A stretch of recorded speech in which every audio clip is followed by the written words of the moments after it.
Tonight, you'll remember he came to the United States and was lauded, literally from coast to coast. Frontline takes a hard look at Saudi Arabia's Prince Mohammed bin Salman. The Trump White House had chosen its Saudi friend, and that was MBS. He was embraced as a reformer. He sold himself, he sold his vision. People were mesmerized. But there was another side. There were dissidents who were tortured. They want to put them into a position where they're completely broken and silenced. Princes and big business people put under constant observation. He seemed to get more hyper, more intense, more committed to going after his enemies, the more powerful he became. And then the brutal murder of a journalist. Khashoggi was interrogated, tortured, and murdered. Did the regime kill Jamal Khashoggi? Frontline correspondent Martin Smith investigates. Even the president said this is the worst cover-up I've ever seen. Tonight on Frontline, the Crown Prince of Saudi Arabia.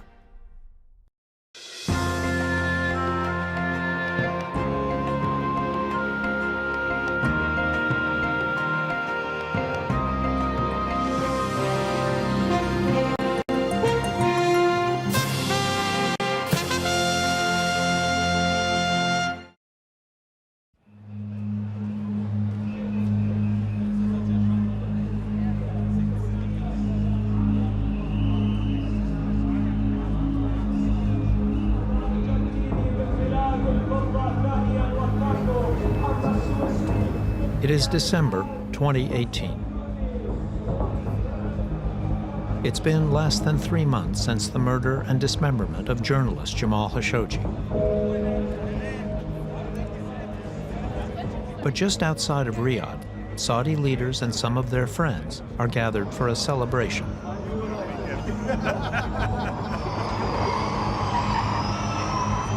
Featured is a big electric car race intended to showcase the kinds of reforms underway here.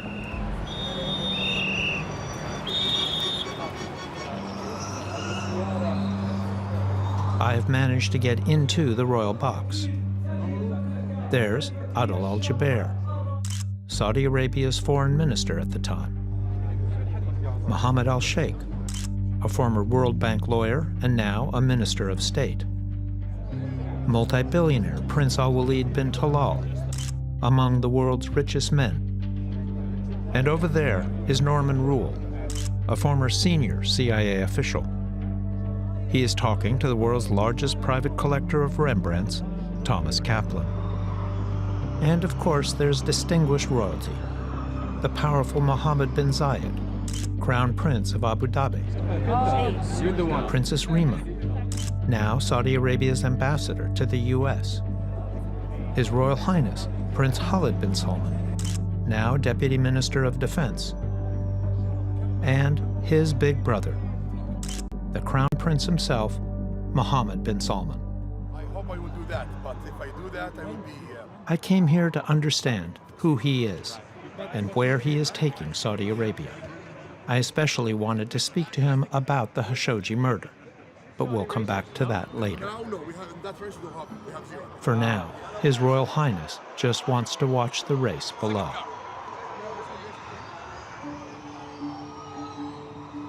He wants to put the murder behind him.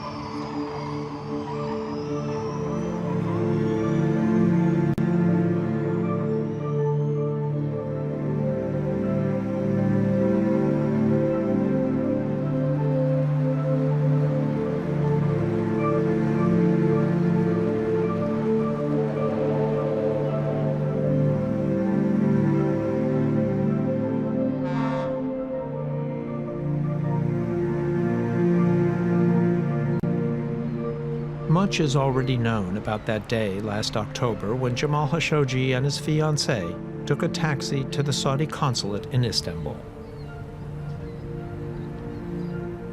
He entered just after 1 p.m. to pick up some paperwork they needed for their wedding.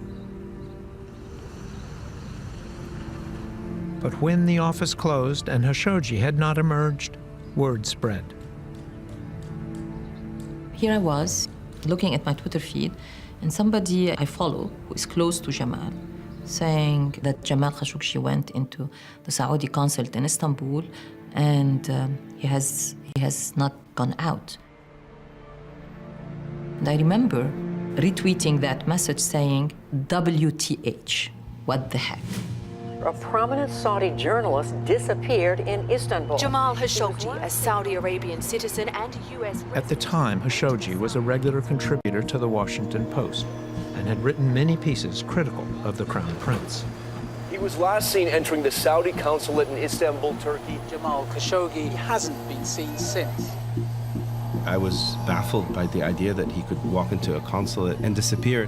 I couldn't understand who would do that, because even if you wanted to kill a dissident or someone that you felt was a dissident, why would you do it in your own consulate? You lose plausible deniability.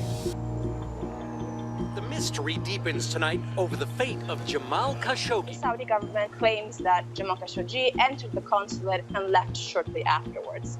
Even among Saudis themselves, people were shocked by it. He's not a political opposition. He didn't ever call for ousting the regime. So it's something that was very much unprecedented. A Turkish newspaper claimed officials had an audio recording of Khashoggi being tortured. And a dozen Saudi agents murdered Khashoggi in the consulate. Khashoggi's body was carved up into little pieces. It's one thing to know that he'd been kidnapped. It was another thing to know not only had he been killed, but he'd been tortured.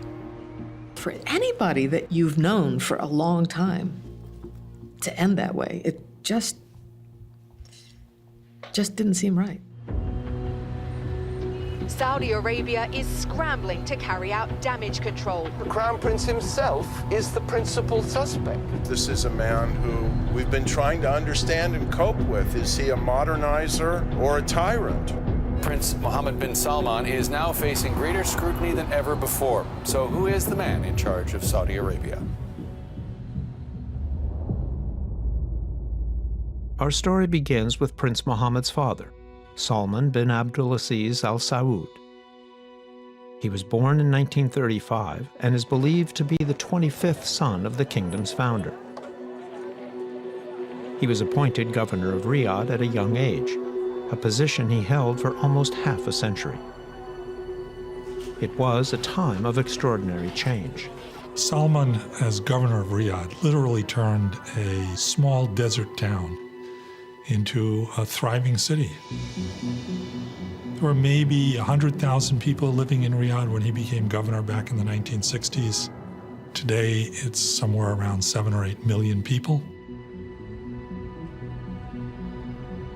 It was during this period of growth that young Mohammed bin Salman, born in 1985, grew up. But little is known about his early years or why his father favored him.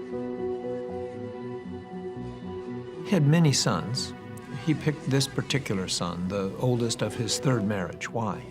I understand that the Crown Prince and the King have spent an awful lot of time together, and they have a similar way of looking at the world. The king appeared to groom him to share his view on issues such as corruption, the duties of the royal family, and the responsibilities to sustain the Saud kingdom. Most young royals study abroad at some point. Not Prince Mohammed. He remained in Riyadh by his father's side through high school and college. As I understand it, once he graduated, he was employed by his father, working and I assume learning from that work when his father was the governor. Apparently that's what he did for some years, was attend all of his father's meetings and make himself useful. Mohammed's father, while governor, had the responsibility of settling disputes within the royal family. So everybody who had a problem with a rival prince or had a dispute, they will go to him. And he was known to be very, very strict in terms of disciplining princes. He was known, for instance, to discipline people that he didn't like, including physically slapping people.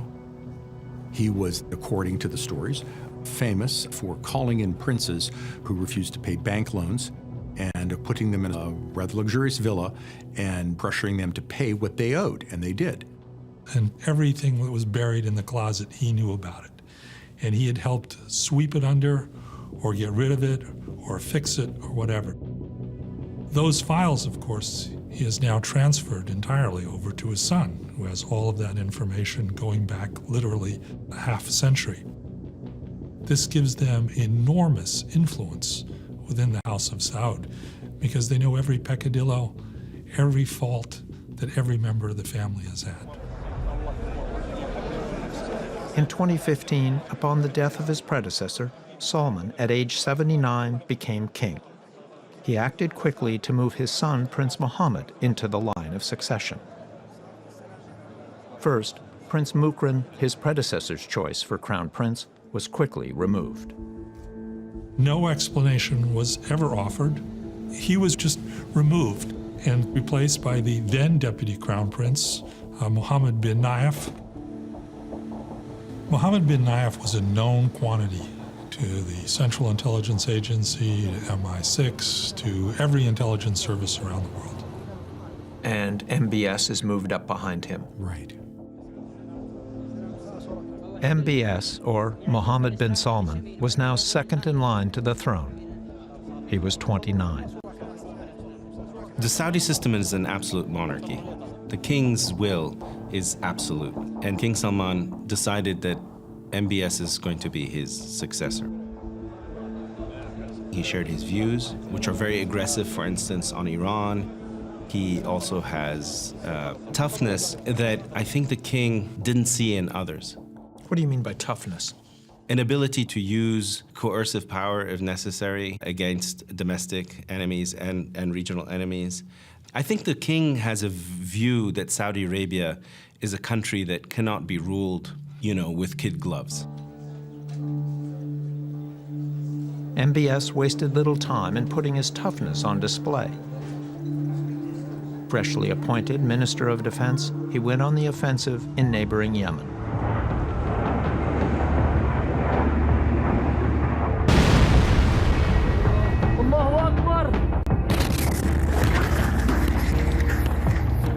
A new offensive to drive out Iranian-backed rebels who seized control of the capital and key military sites.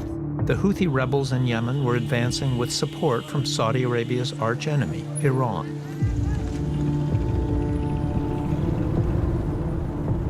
For MBS, this was an urgent national security threat. Officials say the Saudi campaign was quickly planned, catching top U.S. military commanders off guard. He went ahead, giving the Obama administration little notice. Suddenly MBS comes and he says, I'll define our national security interests almost independently. It's not this risk-averse Saudi Arabia that we had gotten used to.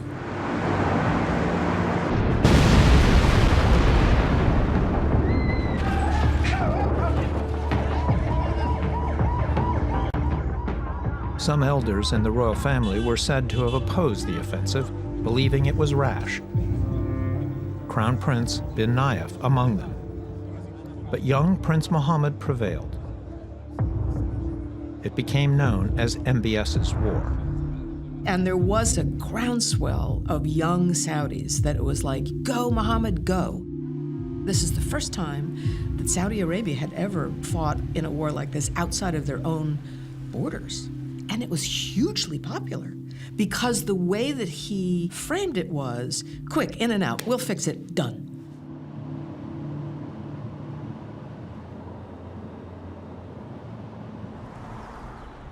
Among the most ardent supporters of the Yemen campaign was this man.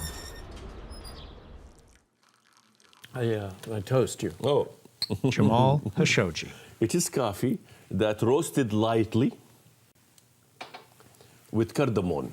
With cardamom. And when you drink coffee in Saudi Arabia, where is the coffee from? Is it from Africa? Originally from Yemen, Al-Mukha. I asked him why the rush to war in Yemen was necessary, especially in light of reports of many civilian casualties. If Saudi Arabia waited for Mr. Obama to approve an intervention in Yemen, Yemen would have been gone and lost long time ago. it will be controlled by the Iranians and the Houthi. So we did not wait for Mr. Obama's approval. And I think that empowers Saudi Arabia. Is Saudi Arabia committing human rights abuses in its bombing campaign? Look, for Saudi Arabia, it is a 1939 moment. So you're comparing Iran to Nazi Germany? Yes. In Saudi Arabia, we are at that moment. We either accept Iranian hegemony, control over Yemen and over our destiny, or freedom. Let's get more on the Saudi position. I'm joined by Jamal Khashoggi. At the time, Khashoggi was not a big critic of the regime. Jamal Khashoggi, welcome back to the program. He was, for the most part, a pro-government voice. Jamal was a journalist, an analyst, but also a client of the Saudi government. An insider. Absolutely an insider. Is Saudi Arabia breaking diplomatically? He's someone you went to understand the politics of the country. The irony of things that we are almost on total agreements. All what we need to understand the relationship with Islamism. Blowing up himself. That is totally absurd in Islam. He had always worked for one prince or another, was extremely close to Prince Turki al-Faisal, for instance. He was spokesman for the embassy in London and then in Washington, when I was ambassador in both. Right. Was he ever somebody, did he complain about the kingdom? Jamal always had ideas, and he was very, very open with those ideas. نحن سمو الأمير في المملكة. نعم. ليه المملكة العربية السعودية ما تعلن صراحة دعمها للإصلاحيين الإيرانيين؟ يا أخ جمال. He was boisterous. He had a good sense of humor. ولكنها تشكل معضلة. Sometimes laughing at himself, sometimes laughing with others, and he was a very professional journalist. Let's get another perspective now from Saudi journalist Jamal Khashoggi. He joins me. In those days, Khashoggi was especially enthusiastic about MBS when he talked about the need for reform. And he is seen as a savior by young Saudis and by me. The fact that you have a new king and a young advisor in the person of Mohammed bin Salman, that gave hope to Jamal. In 2016, after meeting with MBS, Khashoggi made a point of tweeting this. It's the only photograph we've seen of the two of them together.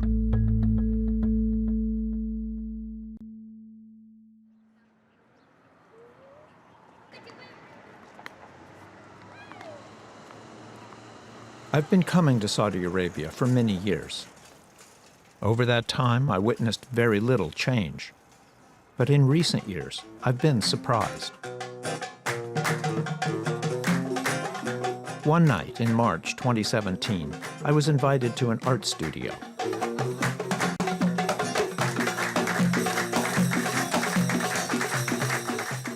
Young men were gathered for an evening of music. This was unusual in a place like Riyadh, where performances like this had long been banned by Saudi clerics. In the past, hosting an evening like this could lead to arrests. MBS put an end to that.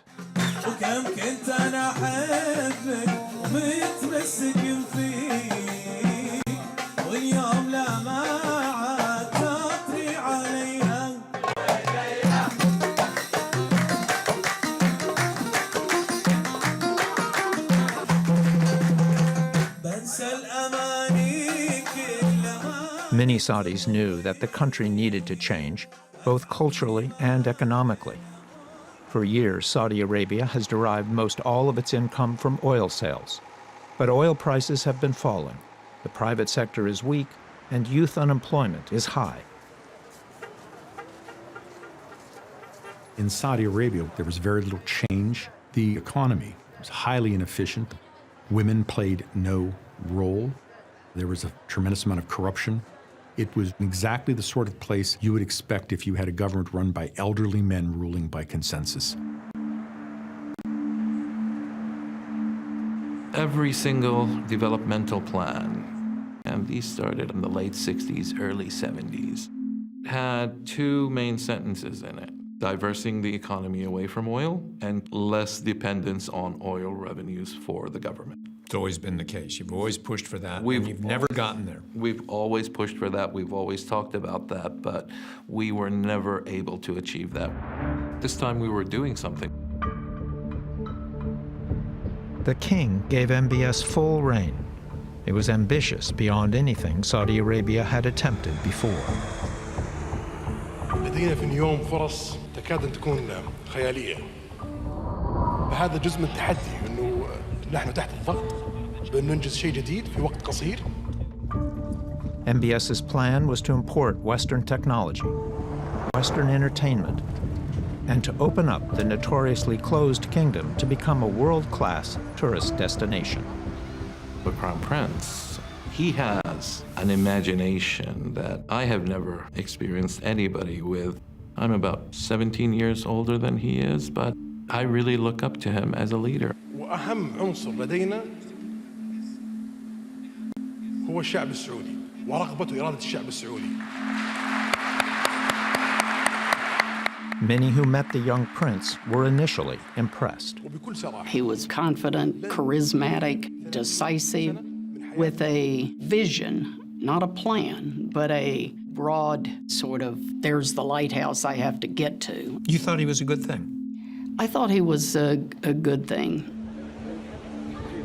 You did say, I'm dealing with a different kind of Saudi than anything I've ever seen.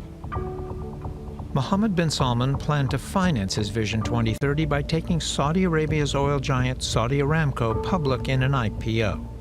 The biggest investment banks in the world have been salivating over the prospects. في شركة أرامكو نعمل على هذا الشيء مع عديد من البنوك والمراكز المتخصصة. نتوقع أن يكون تقييم أرامكو أكثر من 2 تريليون دولار. هناك أصول. To expand the economy, he also needed to introduce some major social reforms. He stops the religious police from having the right to arrest anyone in public for alleged infringement against public morality. Women, for instance, were often targeted for not being appropriately dressed. Religious police can no longer do anything.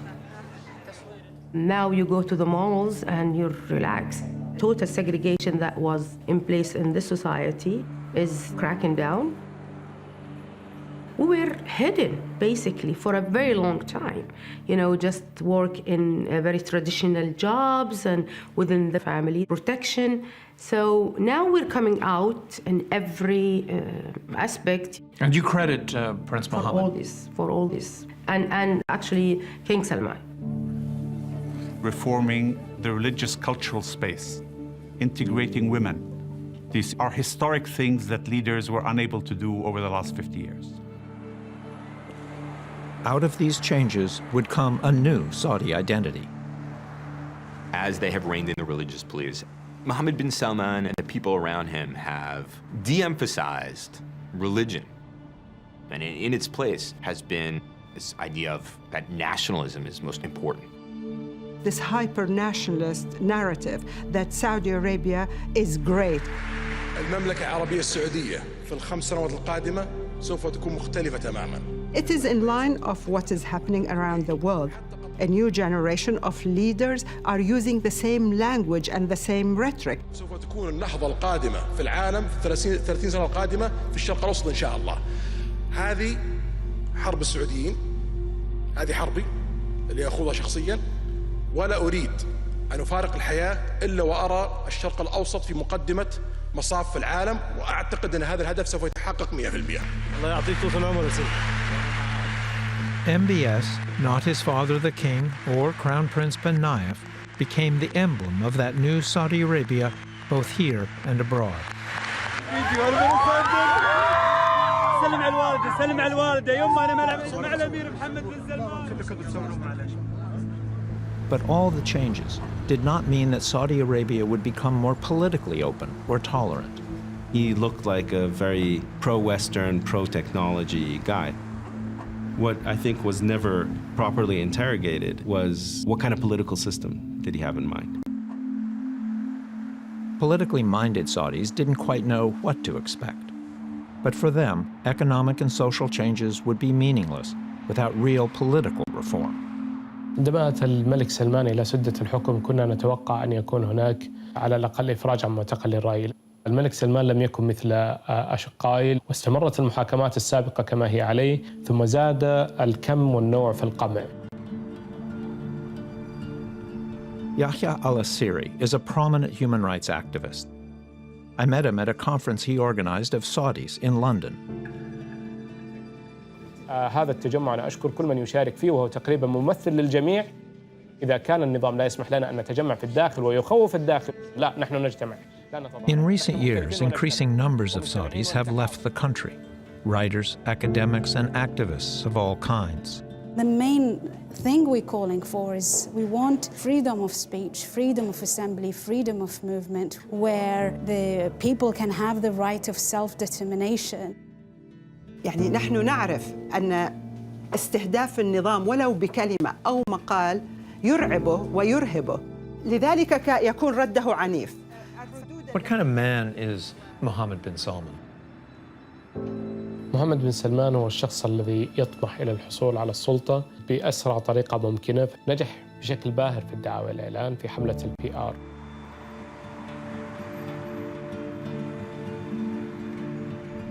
In March 2017, Mohammed bin Salman agreed to meet with me in his office at Riyadh's Urqa Palace.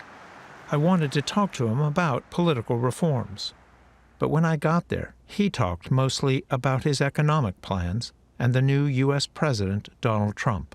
I asked for an on-camera interview. He said he wasn't quite ready. The next day, I was surprised to receive a text.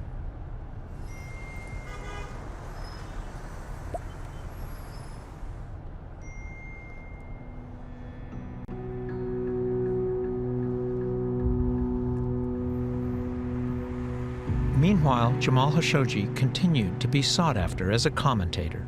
After America's 2016 election, he video conferenced into a U.S. think tank from the Middle East.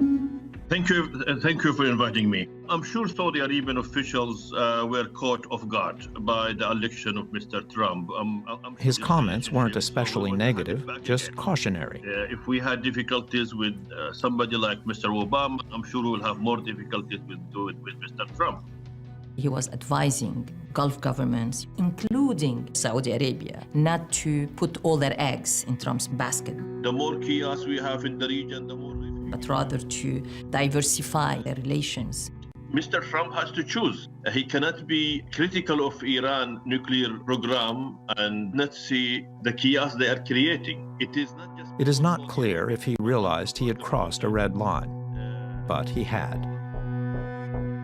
In very clear terms, he told friends and colleagues, Saudi authorities ordered him to no longer write or tweet or appear on TV.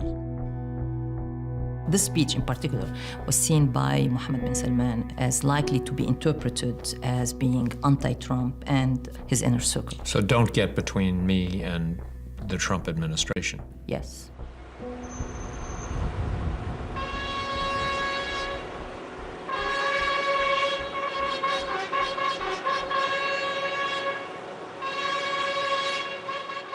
The importance of Donald Trump to the Saudis was made abundantly clear in the way they greeted him in Riyadh in May 2017. The grandeur of this welcome is so different from past presidents. Really just showing how excited this country is that President Trump has chosen Saudi Arabia to make his first stop. And I want to talk. It's a huge coup for MBS and King Salman,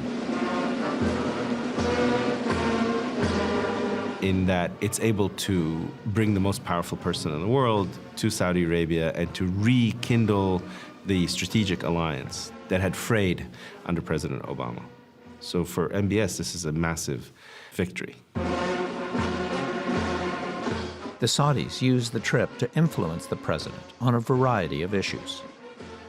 And the Saudis knew how to play Donald Trump. They'd seen this kind of person before. In many ways, he's kind of a mirror image of many Saudi princes. Everywhere you look, there are posters welcoming Donald Trump. You put his picture up on big posters on the side of skyscrapers. Pretty amazing welcome ceremony that President Trump is receiving. You put on the sword dance.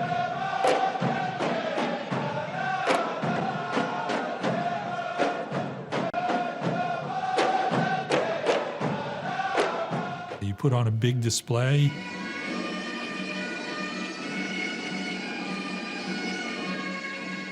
King Salman bin Abdulaziz Al Saud confers King Abdulaziz Medal on President Donald Trump. You play to his ego, and he will do what you want him to do. What the Saudis wanted from Trump was U.S. help in beating back Iran and supporting Saudi ambitions to become the dominant player in the Middle East. In return, MBS made promises to help Trump and his son-in-law Jared Kushner resolve the Israeli-Palestinian conflict. Mohammed bin Salman would tell people, I see a Middle East that's going to include Israel. I'm prepared to recognize Israel, have trade relationships with Israel. And I think that was very seductive to the Trump administration and the centerpiece of the peace plan that Kushner kept trying to push. The president and his top aides taking steps to solidify relations with the Muslim world. To give credit to Mohammed bin Salman of his many sought-after accomplishments, the grooming and wooing of Donald Trump has to be pretty close to the top.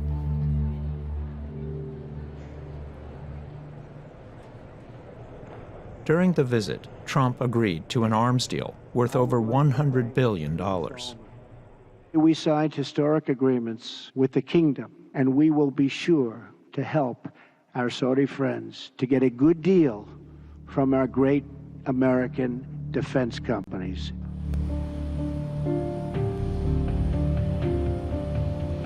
For the Saudis, the trip was a great triumph.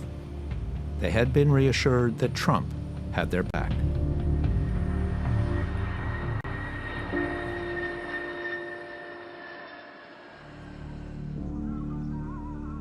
At the exact same time Trump was in Riyadh, I was in Yemen. The war was in its third year.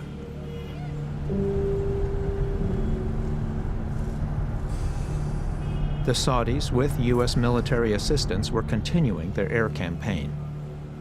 The Iranian-backed Houthi rebels were not retreating.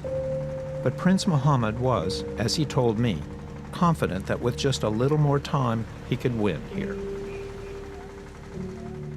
We heard the bombs and we can't afraid with anything. Big. Anybody. Boom like that.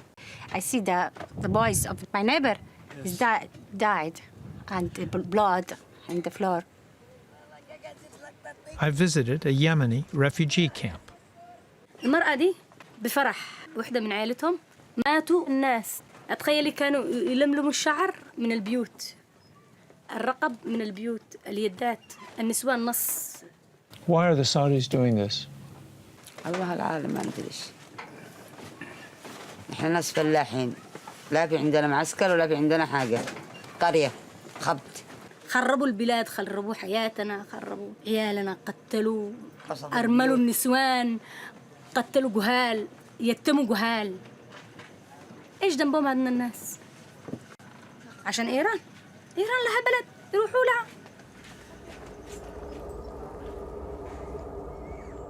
Then, with the war in Yemen at a stalemate, and within weeks of Trump's trip to the region, MBS launched a new foreign policy adventure against another neighbor, the very rich nation of Qatar.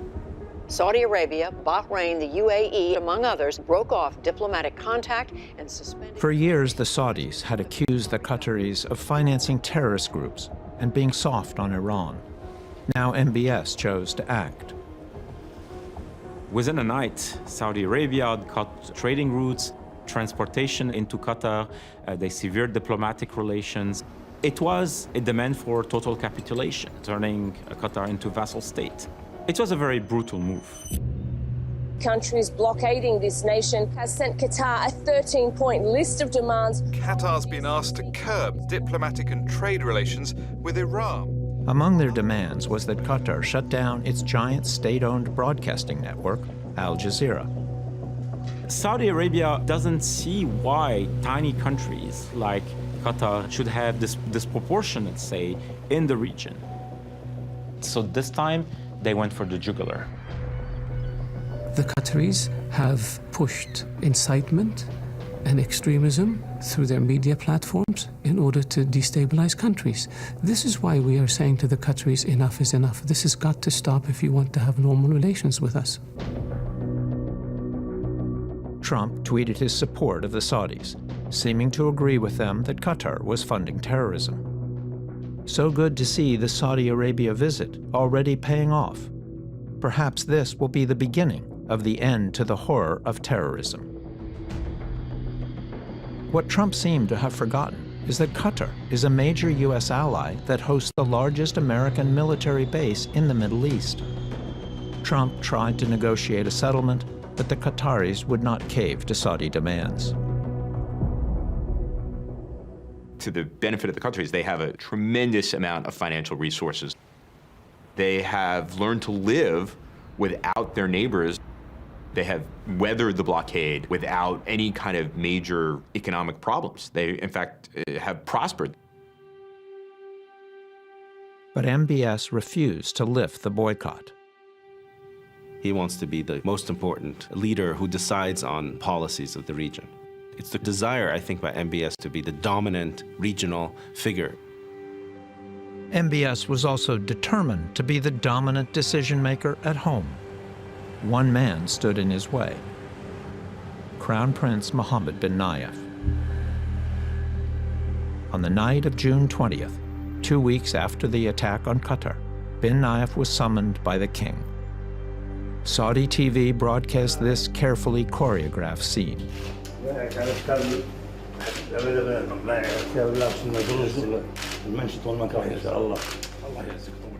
Essentially, what MBS did was to break the personality and power of MBN as chief rival, humiliate him, and then make a show of kissing Mohammed bin Nayef's ring as if he was being submissive. الله يعينك الله يطول عمرك انا بنرتاح الحين وانت الله يعينك ما نستبعد توجيهاتكم ونصحكم الله يسلمك موفقين ان شاء الله بجبرتكم دوام الله يطول موفقين الله يعزك الله يعزك. Mohammed bin Nayef went along with this little bit of choreography only to be moved into effectively house arrest. Now, it's a nice house, it's a palace, but he's held there incommunicado under essentially palace arrest. The former crown prince was in charge of Saudi Arabia's security services. He has been relieved of all position.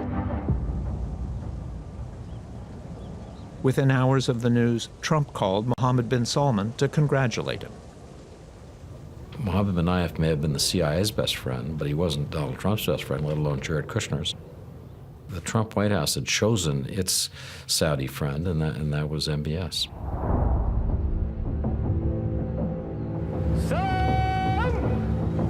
Overnight, MBS had engineered a hugely successful maneuver.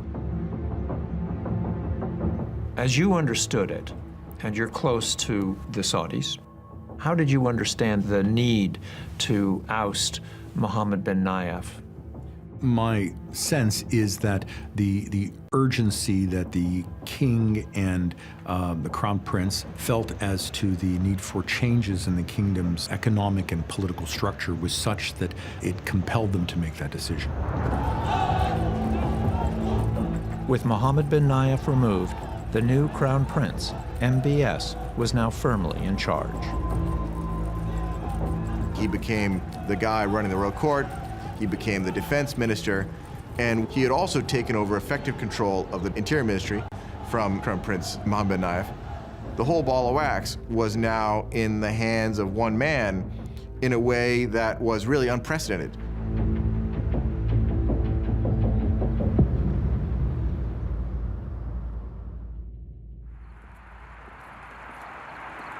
Saudis were already getting a peek at what MBS's reforms would look like.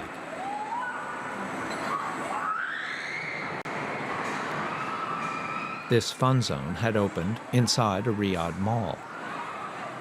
Along with all the rides and shops is a big multiplex movie theater showing all the latest features.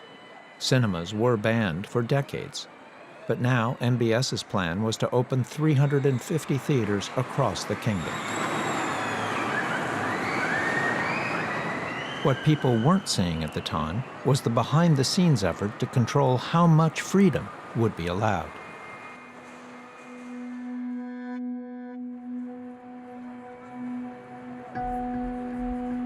The changes in the kingdom were going to unleash several different pressures. First, you were going to have thousands of religious police who would say, I oppose this. You would inevitably also have thousands of other Saudis who would say, I want far more than you're willing to give. I think the Saudis made a decision that they needed to somehow manage that. In Saudi Arabia, 2/3 of the country is under 30, with the largest population of Twitter users in the Middle East. Saudi was a Twitter country. You know, they expressed themselves on Twitter. They used to call it the Saudi Congress, and Twitter was fairly open. But when MBS became Crown Prince, that would change. MBS began to realize that shaping the debate on Twitter, manipulating the debate, intrusively watching what people were writing and thinking was going to be part of how he would control power.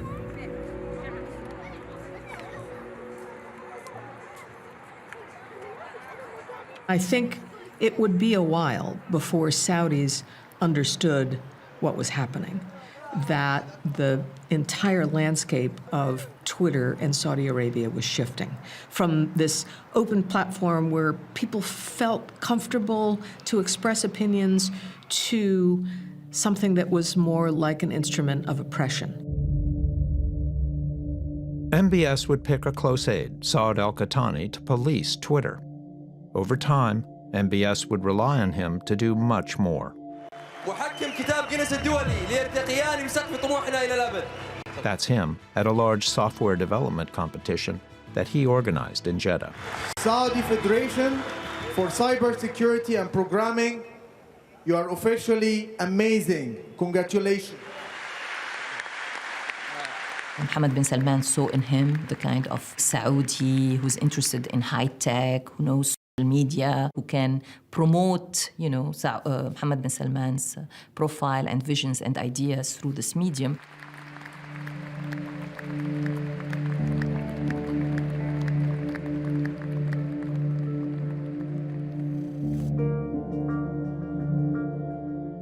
Qahtani had one of the most influential Twitter accounts in the kingdom.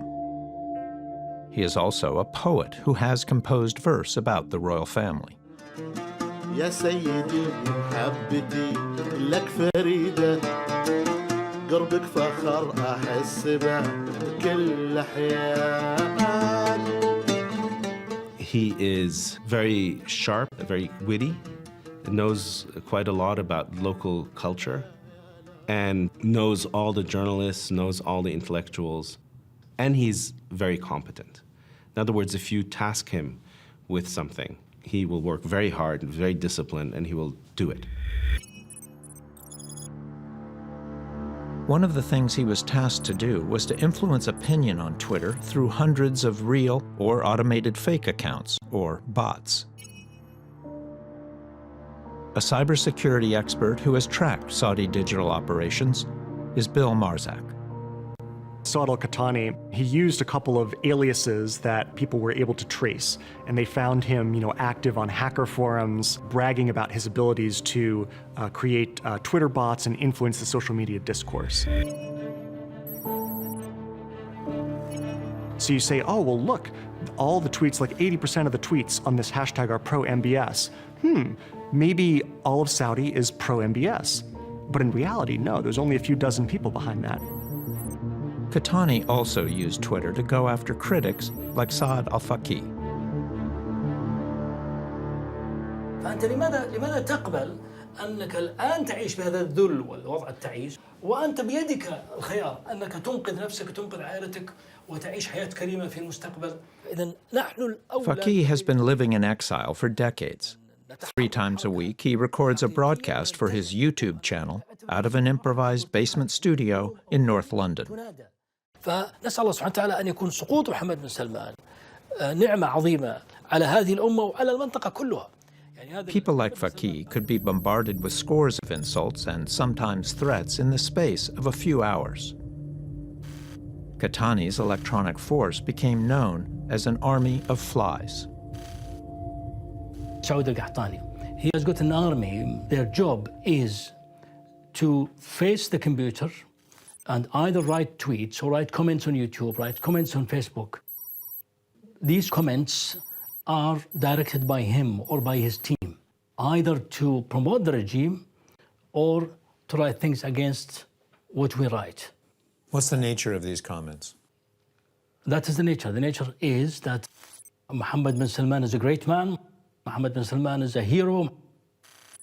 And Dr. Al-Faqid, Mr. So-and-so are all traitors. Is it effective in discrediting you? It's not effective in terms of discrediting, but it is effective in terms of intimidation.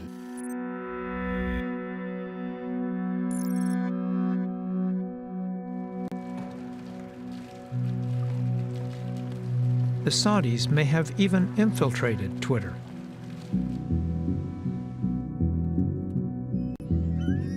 In 2015, Western intelligence officials learned that the Saudis had developed ties with a Twitter engineer. According to 3 sources who spoke to the New York Times, they, quote, persuaded him to peer into several user accounts. Twitter alerted Al-Faqih that he may have been among those targeted. We found out that there was an investigation into this Saudi individual actually being a mole of sorts inside Twitter for the royal court.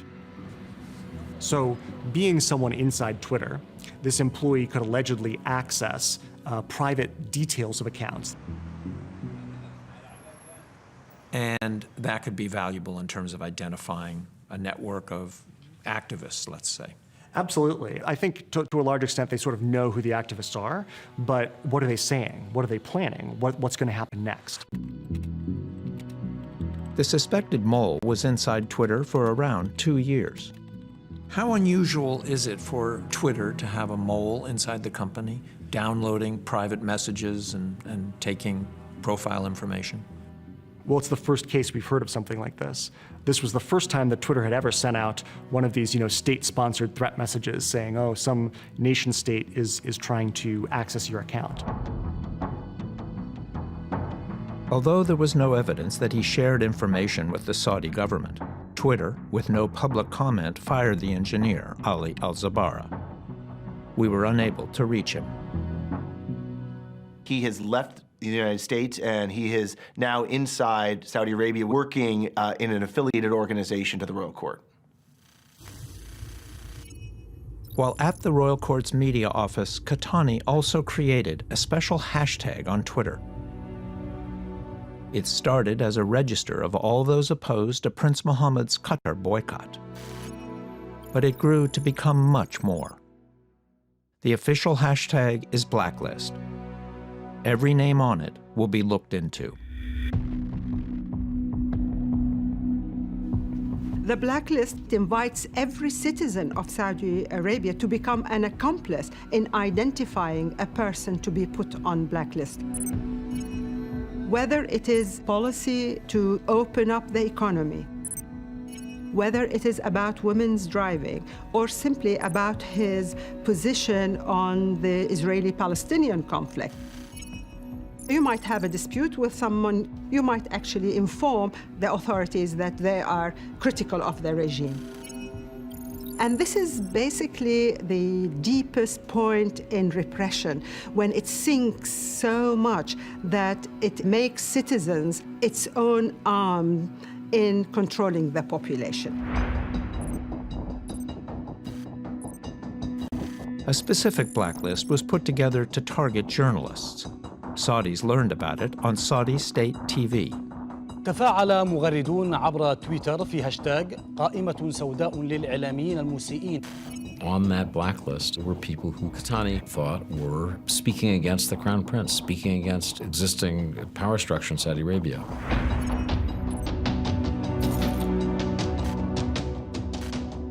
As the blacklist expanded, Qahtani made sure everyone knew who was directing him. Do you think I'm acting on my own whim? I am a civil servant and a faithful executioner of the orders of the king and the crown prince. Interesting thing about MBS is that you'd think with all the power that he'd consolidated, he would have begun to relax. The opposite happened. He seemed to get more hyper, more intense, more committed to going after his enemies the more powerful he became. Your target may be outside your monitoring domain. Is passive monitoring enough? You need more. The royal court also reached out to an Italian surveillance outfit, Hacking Team. You have to hack your target. Exactly what we do. Companies that sell hacking and tracking software to governments who want to spy on their citizens is a multi-million-dollar business. Rely on us. Hacking Team received an email from a Saudi address in 2015. Considering your esteemed reputation and professionalism, we here at the Center for Media Monitoring and Analysis at the Saudi Royal Court would like to be in productive cooperation with you. Be so kind as to send us the complete list of services that your esteemed company offers. Saud Al-Qahtani. We couldn't reach Hacking Team, but it was just one of the surveillance companies the Saudis reached out to. أنا سحر الفيفي إحدى المتطوعين مع القسط. At that London conference I attended, dissidents discussed their fears of being surveilled.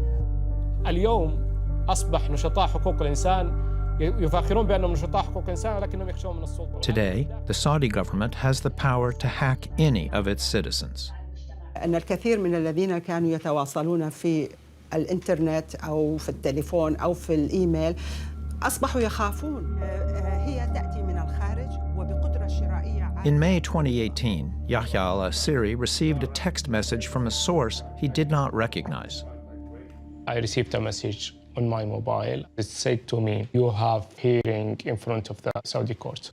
I was eager to understand what's going on because I don't have any issue inside any Saudi court. Then I opened it from my mobile. In the same day, I felt my mobile is very hot and very, very slow. Al-Asiri was put in touch with Bill Marzak at Citizen Lab. We were able to both identify the link that he'd received was connected to NSO Group's Pegasus spyware. NSO is an Israeli company that developed spyware called Pegasus. It can turn your phone microphone on, it can turn on your phone camera, it turns your phone into a spy device, it can break any encrypted message on your phone. That's technology MBS got from his new friends in secret in Israel. Is there much an activist like Yahya al-Asiri can do to prevent themselves from being hacked? Unfortunately, there's really not. For these sorts of top-tier targets, when the government is willing to expend essentially unlimited resources to go after these guys, there's really not all that much they can do. I know the government can follow up my steps, and they know where I'm going, and they know where is my office, where is my house. If I take it serious, I must stop my work. I don't want to stop my work. NSO did not comment on Asiri's case, but told us it does not tolerate misuse of its software or permit it to be used for spying on critics or journalists.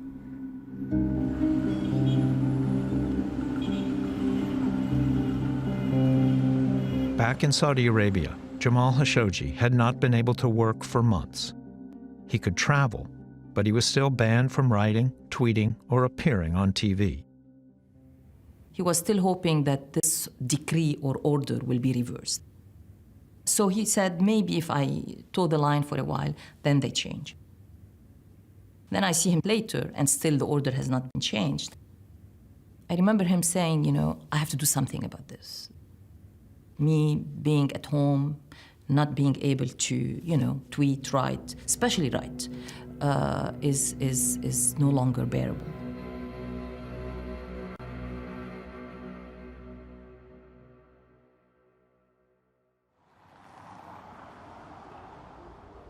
What is being described as a coordinated crackdown on dissent in the country. Saudi authorities have carried out arrests of over 40 clerics. More than a dozen prominent women's activists were arrested for demanding... Then, in September 2017, Mohammed bin Salman's purges began. They arrested a huge number of liberal-minded reformers. Dozens of men and women, writers, academics, business people, and an economist were rounded up.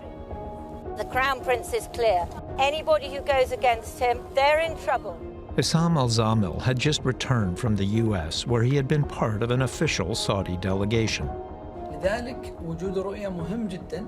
But in a series of posts on social media, he had cast doubt on Prince Mohammed's valuation of a Saudi Aramco IPO. لا يمكن أن تصل قيمة أرامكو إلى 2 أو 3 تريليون دولار. That would lead to his arrest. After a year in prison, he was charged for, quote, seeking to stir up sedition in the kingdom through his Twitter account. Prominent religious figures were also arrested. One of the most well-known was Salman al-Auda. Among those outside of the official clerical establishment, does anyone compare to your father in terms of popularity? None whatsoever. I mean, he's been followed by 14 million followers. The king has 6 or 7 million followers. At the time of his arrest, the Saudi-led boycott of Qatar was in its 3rd month. In this tweet, al-Auda expressed hope that the two leaders, MBS and the Emir of Qatar, could be reconciled. He was just praying, and they said literally to him, neutrality in this crisis is treason.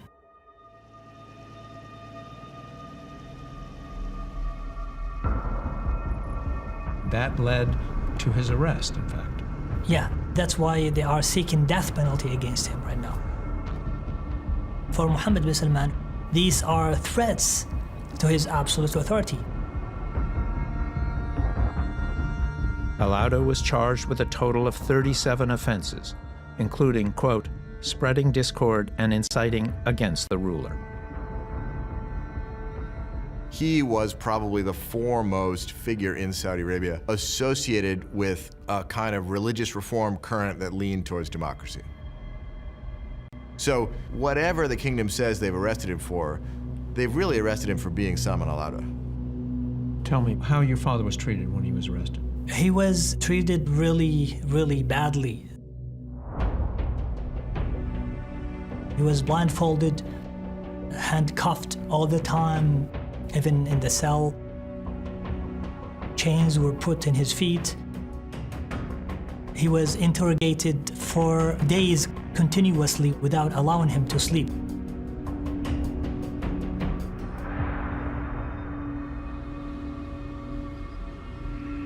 As reports of the arrests appeared, Jamal Khashoggi's name began surfacing in articles. An editor at the Washington Post took notice. We were hearing the reports about the crackdown, and I saw Jamal Khashoggi's name being quoted in a few pieces about the situation. And I just figured, well, why not reach out to him? And so I gave him a call. Khashoggi had recently left Saudi Arabia. When he'd settled in D.C., I sat down to talk with him. Before all our cameras were rolling, he spoke personally for a moment. He told me he was uncertain about what he would do here. So basically what I'm doing right now is just restructuring my life. I don't want to be a dissident, but in the same time, I don't want to go back home and be silent again. And also I could be banned from traveling. Soon after, Khashoggi decided what to do. He published his first column in the Washington Post. Saudi Arabia wasn't always this repressive. Now it's unbearable. He was upset when Salman al-Auda was arrested. He was upset when other activists was arrested. And he kept saying, these are moderate people, these are not the extremists, and they are arresting the moderate people. I think he was, in some ways, confused about the situation. I mean, he really supported the vision of the reforms that Mohammed bin Salman had. I mean, it was a very personal essay. You see that he was wrestling with his decision to speak out or not. And we decided to translate it into Arabic so that people in the whole Arab world could read it. Did you recognize at that point that there was any danger in this for him? Mortal danger? No. Personal sacrifices? Yes, of course.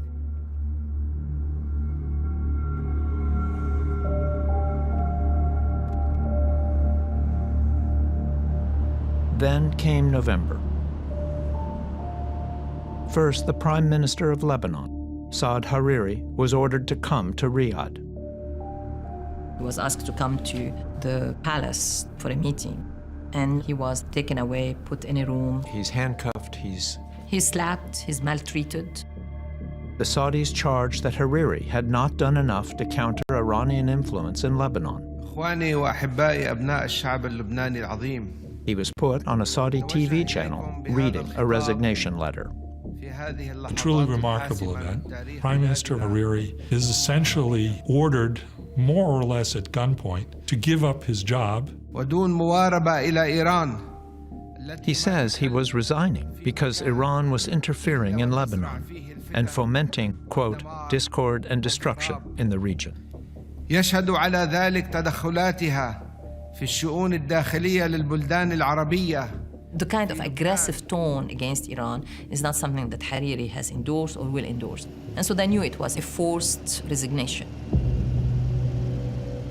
He was eventually released and would rescind his resignation. But there was more. Mohammed bin Salman is flexing his political muscle in ways not seen before. On the very same day Hariri was detained, MBS began rounding up 200 of the kingdom's richest businessmen and most powerful princes. These are incredible times in Saudi Arabia. Some of the detainees reportedly held here, Riyadh's glamorous Ritz-Carlton. Especially the older guard are extremely worried by these changes that are happening. The Ritz was in essence the Big Bang. It brought in a massive number of people. They were presented with very detailed files of their financial shenanigans and were in essence told, you need to repay what you have taken from the kingdom by exploiting your position or your contacts. And if they pushed back or they refused to pay, what was the consequence? They didn't leave. I have a personal friend who was arrested. Who was that? I'm not going to name him, but I mean, he went through in detail. He was brought to the Ritz at 4 a.m. in the morning.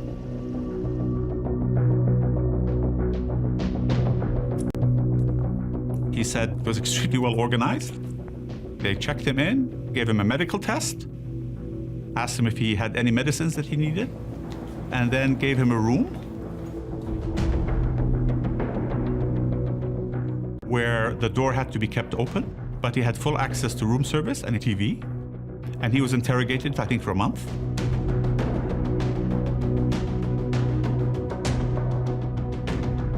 And then he was released. Now, I don't know if he settled anything, but by standards, frankly, I would have rather been arrested like him than be arrested in a jail in America. They say it's all about corruption. I really don't believe that. There are others who are whispering about whether this is really about a consolidation of power. Corruption was pervasive in the kingdom. How can you describe the level of corruption that you were facing, that you were confronted with? How do you make the point? It was so bad that it was actually truly impacting the development of the country. We're talking about billions and billions and billions of dollars. And when we looked at all the various options, this was probably the best option available. Was it perfect? Absolutely not.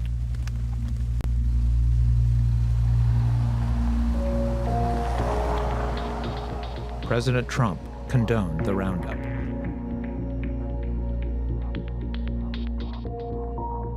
But for Jamal Khashoggi, it wasn't just about corruption. What is absolutely clear after Saturday's night of the long knives is that Crown Prince Mohammed bin Salman is centralizing all power within his position as Crown Prince. He likened MBS to Putin. You just saw things getting worse and worse and worse. He was very upset by the events at the Ritz-Carlton. And especially by what happened to Walid bin Talal. Walid bin Talal, a longtime friend and supporter of Khashoggi's and Saudi Arabia's most famous investor. Jamal Khashoggi's feeling was, as he would refer to MBS, if this kid was able to go that far and arrest somebody like Walid bin Talal, then there are no bounds to what he's going to do to people like him. But it would take time for the rest of the world to understand the Ritz-Carlton purge as Khashoggi had.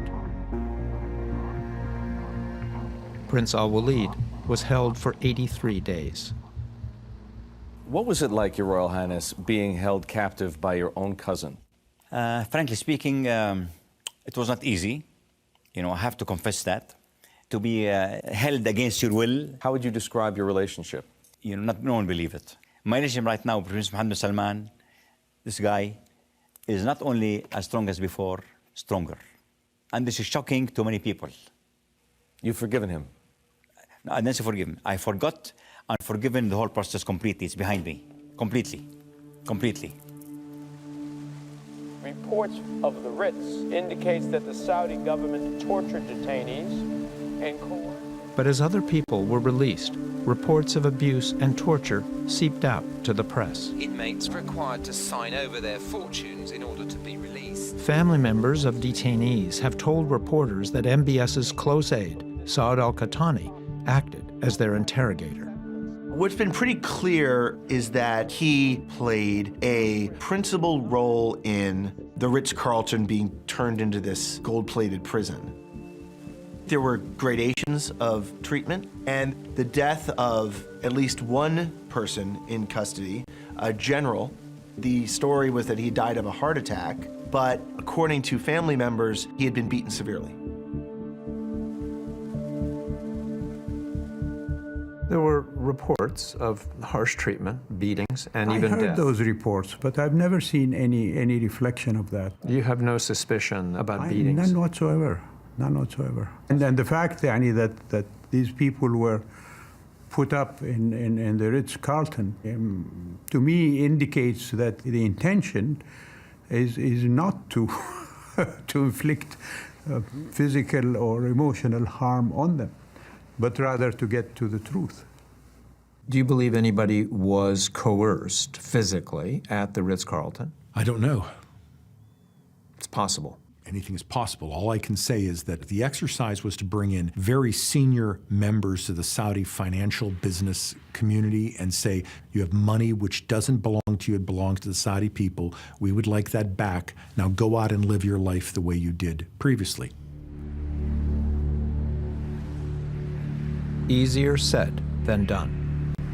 Now ministers and princes and big business people are locked up even once they're let out. I'm told at least most of them have ankle bracelets, they cannot fly. They have been publicly humiliated and put under constant observation. Just after the Ritz-Carlton arrests, I had asked MBS again to sit down for an interview.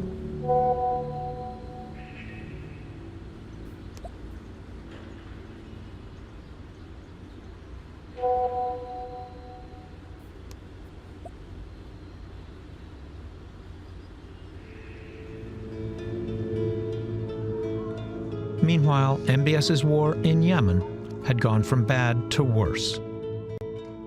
In November 2017, after a Houthi missile landed near Riyadh, the Saudis imposed a blockade, making it impossible for food or fuel to get through.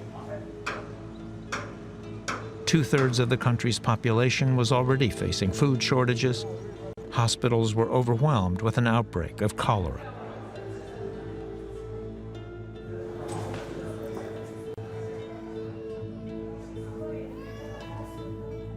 After international pressure, the Saudis eased the blockade, but civilian casualties from air attacks and landmines continued to mount.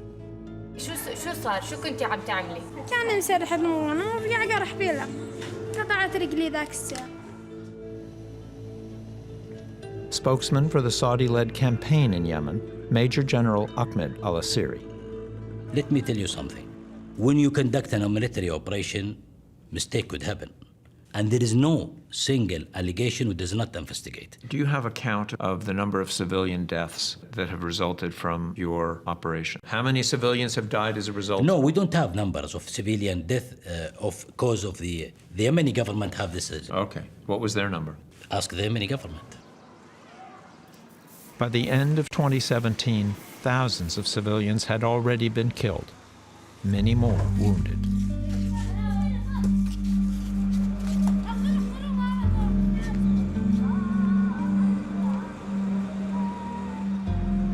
Despite the rising death toll, when Prince Mohammed arrived at the White House a few months later, President Trump was pushing him to buy more weapons. We make the best military product in the world, whether it's missiles or planes or anything else. There's nobody that even comes close. Some of the things that have been approved and are currently under construction and will be delivered to Saudi Arabia very soon, and that's for their protection. But if you look in terms of dollars, $3 billion, $533 million, $525 million, that's peanuts for you. Should have increased it. The visit was the beginning of a nearly 3-week tour of the U.S. Even with his purges and the war in Yemen, Prince Mohammed's popularity as a reformer was reaching its peak. You'll remember he came to the United States and was lauded, literally from coast to coast.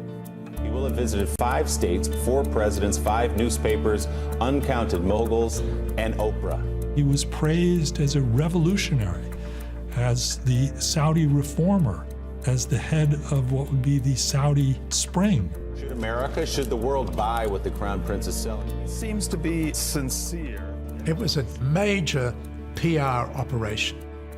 Part of that operation was Wall Street titans, Silicon Valley, and Hollywood.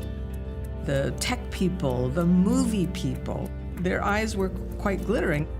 There was this new opening of people who hadn't made money there before. People were mesmerized. You did have this sit down with MBS, the first Notable journalists in the US. Thomas Friedman has actually embraced him big time. He's not just leading this from the top down. Whoa, okay, it is exploding from the bottom up. He also made a point of meeting with Jewish American groups in New York. To win the support of Jewish leadership, he needed to say something different about Israel and about the Palestinians, and he did. The Crown Prince says that Israelis should have the right to their own land. This will be the prelude of a new era, new relationship between Saudi Arabia and Israel. He also granted his first ever American TV interview to 60 Minutes. His reforms inside Saudi Arabia have been revolutionary. MBS brought his media advisor along with him, Saad Al-Qahtani. Are women equal to men? Absolutely. We are all human beings, and there's no difference. He's pushing through reforms that have expanded freedoms, including those of women. He's a fierce opponent of Iran. He said women are equal to men. We're gonna lift the women driving ban. We're gonna allow more women in leadership position. So he's saying all the right things, but you can only deceive people that far.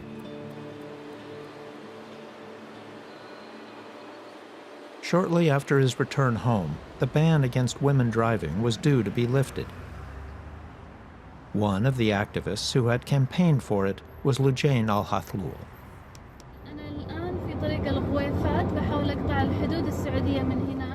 She made headlines in 2014 when she posted a video of herself driving from the UAE to Saudi Arabia. She was arrested and held for 73 days in a Saudi jail, and then released. But as Saudi women waited for the driving ban to end, the royal court ordered Lujain to be rearrested along with other prominent women's rights activists.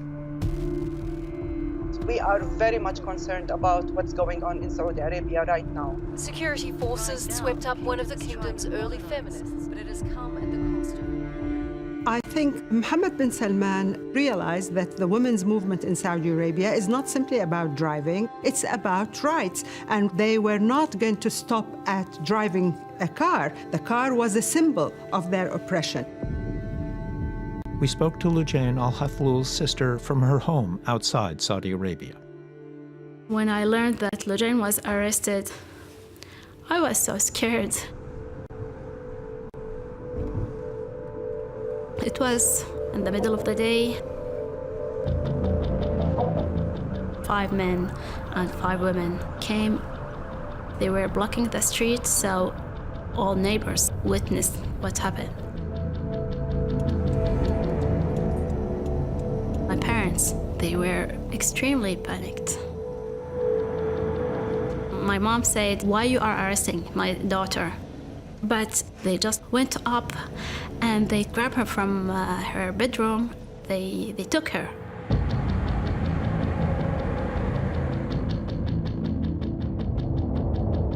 The other arrests were similarly staged.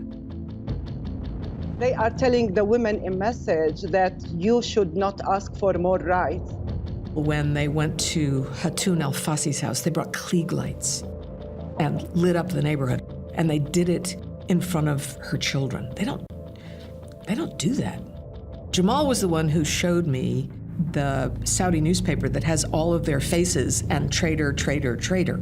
I mean, I cannot tell you how shocking that was.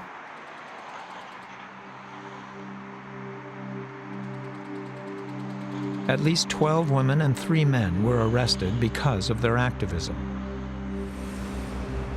Human rights groups believe the number to be much higher. Khashoggi wrote, "Repression and intimidation are not, and never should be, the acceptable companions of reform." He urged MBS to order the release of Hathlul and the other women who campaigned for women's right to drive.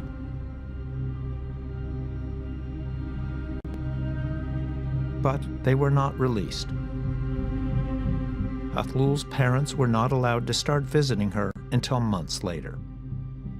My mom and my father went to Jeddah. They took the plane to visit Lujain at Dahban prison.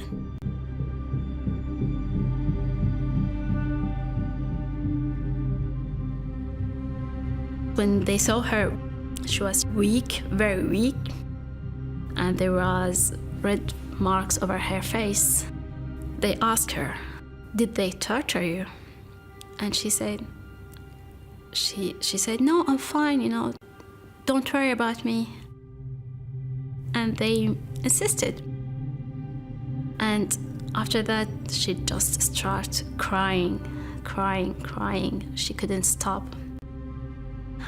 And at the moment, she started breathing, and she showed them her thighs. And it was not only bruises, it was burnt. It was so dark.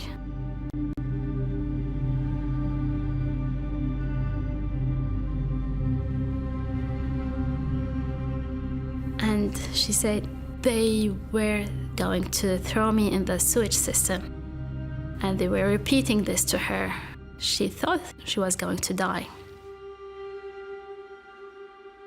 And during the torture session, she recognized specifically one man, and he is a highly ranked advisor.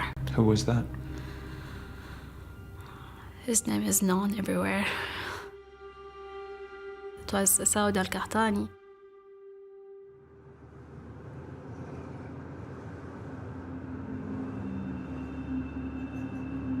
Some of the other women arrested also endured torture.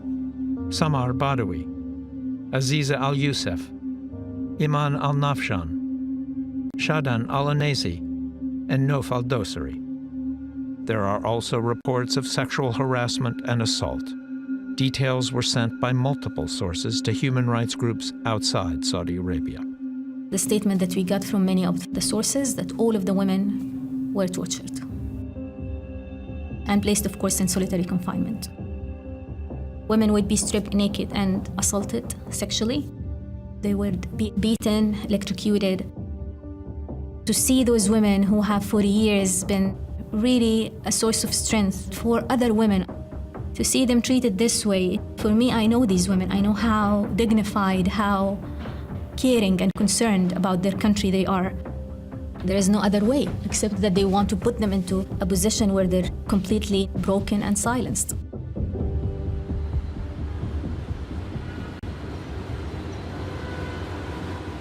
Katani has not commented on any torture allegations. Al Hathlul attempted to report her torture to officers of the Saudi Human Rights Commission who had visited her in prison. The Human Rights Commission visited her, and she said, "Are you going to protect me?" Because she gave them the name of Saud al-Qahtani, and she is so scared of that. And they said, "Of course we can't." We cannot. We cannot. No, of course we cannot. I tried to call the Human Rights Commission to get a comment. They didn't respond. We decided to just go over there.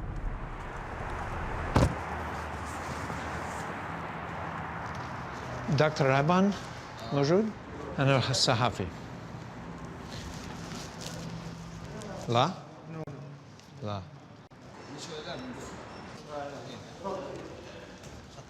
Okay. I was ushered into what I hoped was Dr. Iban's office. He heads the Human Rights Commission.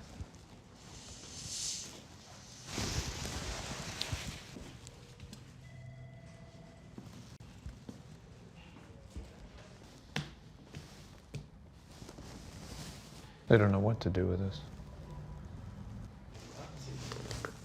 Hello. Finally, I was greeted by a translator, Aziz, and an office assistant. As you know, there's lots of controversy right now about the handling of prisoners. And we wanted to ask questions about the conditions in the prisons, about the conditions for the women, particularly. Yeah. Dr. Bandar, I think, is the best one to answer such questions. Okay, is he here? We are trying. He's trying to call him. Why is it so difficult to get an appointment to see Dr. Iban? Me, myself, I don't know. Really. Despite it being a workday, I got nowhere. بس احاول اخذ لهم موعد ونتصل فيهم.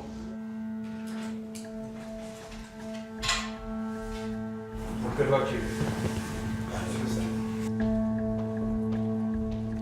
Assalamu. I never received a call back, but I kept trying. Hello. Hello? Yeah, I'm looking to speak with Dr. Iban. Dr. Iban, min fadlak? Dr. Iban. Number's wrong? Okay, thank you. Hello? Yes, hi. I want to speak with Dr. Iban.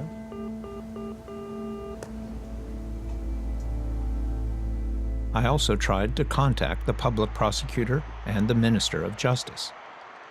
By the time I spoke to Foreign Minister Adel Al-Jubeir, 8 months had gone by since Al Hathlul and the other women were arrested. We refuse the charge of torture. I don't believe that's the case. The prosecutor has said this, and I think the procedures, legal procedures in Saudi Arabia have to play out. They've been held without trial. They will be going through the courts. They're not activists. There's evidence of links to foreign entities. There's evidence of attempting to recruit people in sensitive positions. That's the charge, but that hasn't been proven. It will be proven in court. Who do you hold responsible for what's happened to your sister? Good question. I have some idea, but I don't know if I can share it. Every time I talk, every time I accept to be interviewed, I have to see if there are consequences on me, on my sister, on my family. Saudi Arabia was never a democracy. However, it was never a police state. And I feel it's becoming kind of a police state, unfortunately. The Saudi government never went after family members. Now the system is actually engaged in collective forms of punishment. In D.C., Khashoggi was also feeling the wrath of MBS.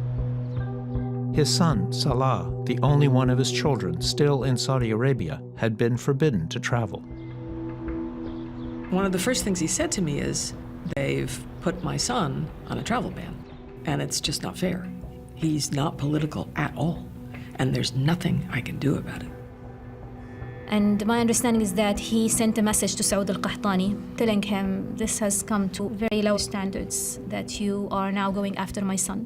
But he received no response from Saud al-Qahtani. His wife, fearing for her and her family's safety, asked for a divorce. And that was extremely painful to him. Jamal was also being harassed on Twitter by Qahtani's notorious army of flies. What we talked about is, did I know anybody at Twitter to turn it off? It was the bots, the army, the flies. I can say that there was certainly a sense of animus towards Jamal Khashoggi because of his unrelenting criticism of the kingdom in a national newspaper in the capital of the Saudi's closest partner. And I think MBS felt genuinely threatened by this Washington Post-supported journalist who was criticizing MBS himself personally. He talked about the kind of threats he was getting, but he was also heartened by the positive feedback he was getting from Saudis he never met. And people reaching out to him and saying, yes, you are doing the right thing. Yes, you are speaking on all of our behalf. Thank you for doing what you are doing. And he had, with time, found a new love, someone who shared his interest in Arab politics, a Turkish academic, Hatice Cengiz. When I saw him the last time, he was happy. He said, well, I'm thinking I'm going to spend more time in Turkey now. And he kept writing about the prince he had once supported. I think his ultimate desire was to see his people enjoy some of the same freedoms that he had here in Washington, in the US. He submitted his last article on September 28, 2018. Over time, I think Jamal felt more and more that independent journalism was the way to achieve what he'd wanted since he was a young man. George Orwell gave as the title of the column that he wrote, "As I Please," meaning I write as I please. Jamal Khashoggi was a version of that. He was somebody who wrote what he thought, wrote what he believed.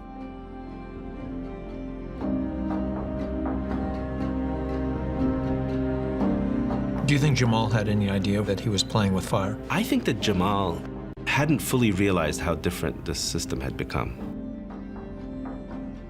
I think that he thought that this was a regime that didn't draw blood unnecessarily, that did not kill dissidents overseas. And I think he was wrong. He misjudged how things had changed.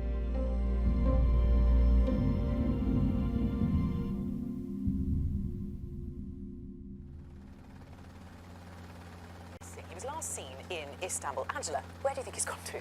Well, this is the question that everybody is asking. Jamal Khashoggi, he went missing on Tuesday. He went to the consulate building of Saudi Arabia in Istanbul. Speaking on Turkish television, Ms. Cengiz explained that he was going to the consulate to collect documents for the marriage. And for that... The murder took place on October 2nd. 4 days later, the Saudi Consul General gave a reporter a tour of the consulate. The Saudi story was that Khashoggi had walked out of the building alive. أحب أن أؤكد أنه المواطن جمال غير موجود في القنصلية والقنصلية والسفارة تبذل جهودها للبحث عنه ونشعر حنا بقلق أزاء هذه القضية. The Saudis were saying he had gone missing somewhere in Turkey. Turkish officials were furious. They're like, instead of they're providing answers to us, they're actually saying that, oh, it's your problem now, he's missing in Turkey. That was a tipping point for Turkish officials. At the pro-government Turkish newspaper Sabah, reporters started getting details from Turkish intelligence and the police. Nazif Karaman. Olayda kullanılan Suudi Arabistan devletine ait 2 jet olduğu ihbarını aldık. Bir haber kaynağımızdan bu 2 jetin bilgisini aldık.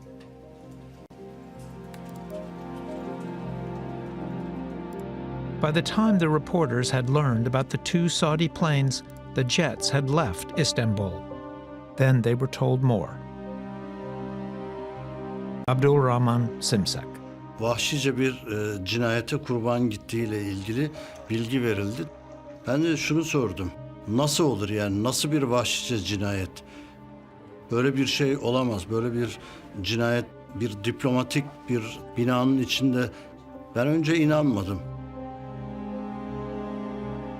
Yasin Aktay, advisor to Turkey's President Erdogan, heard details of the murder. When you learned that the police had concluded that he had been murdered, can you describe that moment? That moment was very, very difficult for me. They said me, they are animals. They are animals. They are worse than animals. They killed him like dogs, and he was crying, and I cried. I just couldn't come to myself for a couple of minutes. I just couldn't believe the fact that they cut him into pieces. I texted MBS.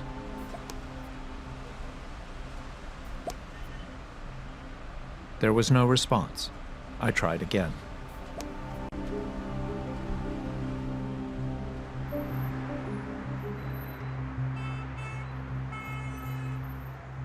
Did you know Jamal Khashoggi? Yes. I've known him since the late 80s. And what kind of man was he? He was a journalist, he was an editor, he was a kind person, and he had a family, he had children. And what happened to him? He was murdered in the Saudi consulate in Istanbul in what is a huge mistake that has shocked the whole country, and that we have expressed our commitment to hold those accountable and to work on procedures to reform the security services so that we minimize the occurrence of such a tragic mistake in the future.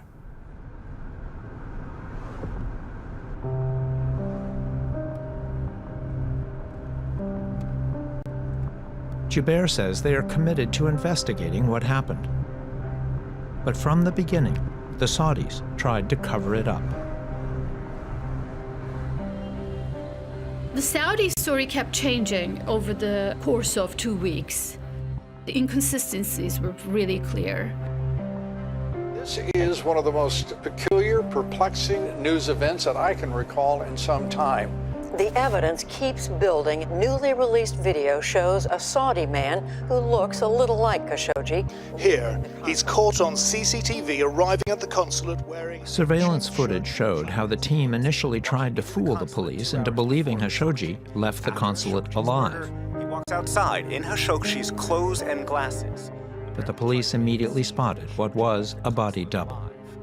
Same clothes, same glasses, same beard, same age and build. Everything but the shoes.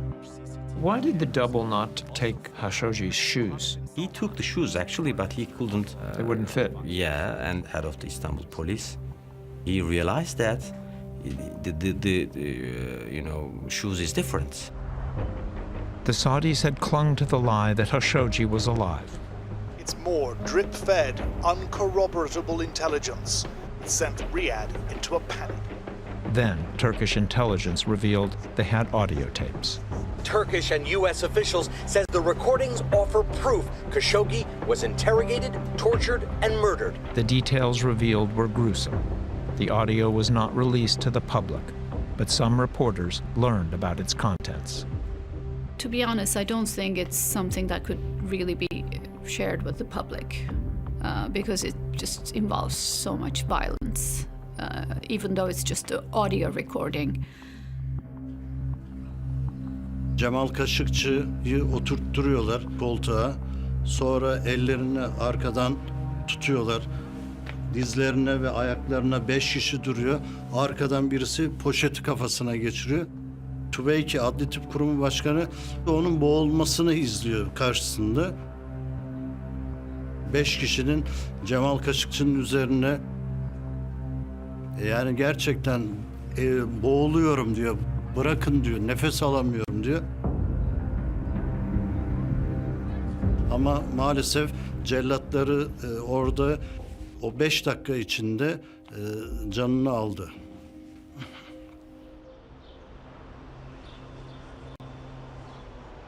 Have you heard that tape? And does it conclusively point to the Crown Prince as ordering the killing of Jamal Khashoggi? No, I haven't listened to it. And I guess I should ask you, why do you think I should? What do you think I'll learn from it? Unless you speak Arabic, what are you going to get from it? Within a week, National Security Advisor John Bolton and Jared Kushner had called Riyadh. Soon after, Secretary of State Mike Pompeo flew to Saudi Arabia to meet with the Crown Prince.